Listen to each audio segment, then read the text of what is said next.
the final trip. Few expect it, and fewer welcome it. But for those unfortunates who leave this earth unwillingly and before their time, it has special significance. Take the case of one Mrs. Ellen Witherspoon, wife and mother of two. Little did she know, or could she foretell, that two little tablets would bring her existence to a premature termination. Tablets that should have been safely manufactured, checked and rechecked in an area where rules and regulations are followed, where words like compliance and within spec are the rule, the area we call the GMP zone. Mrs. Witherspoon had faith and confidence in that what she swallowed would cure her maladies. Mrs. Witherspoon's expectations would not be met. Mrs. Ellen Witherspoon, wife and mother of two, discovered unceremoniously what happens when you reach the last exit from the GMP zone.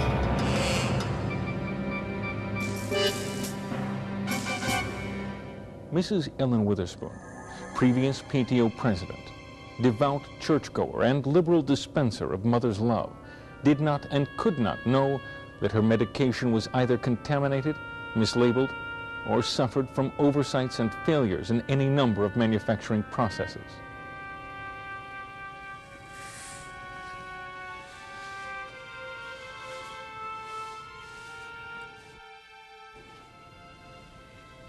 Excuse me, where am I? Mrs. Witherspoon, you're in a transition phase, a phase that frees you from the confines of physical reality and releases your life force into the cosmos. I'm dead? I'm afraid so. Well, that can't be. I mean, Matt has a soccer game tonight at 6, and, well, I have to drive him and his friends. And Alice is home alone. I haven't found a babysitter yet. And my husband, Harlan, well, he's in Chicago on a sales meeting, so no one is around to take care of her. This is a mistake, isn't it? Mrs. Witherspoon, the mistakes were made before you arrived.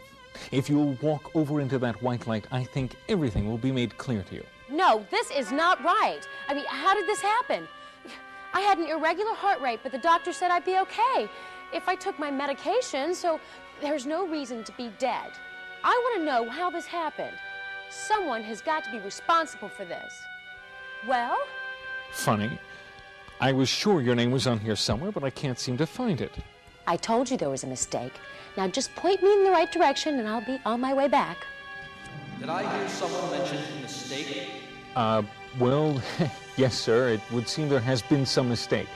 I can't seem to find Mrs. Witherspoon on the new terminations list. Ellen Witherspoon of Wilmington, Delaware?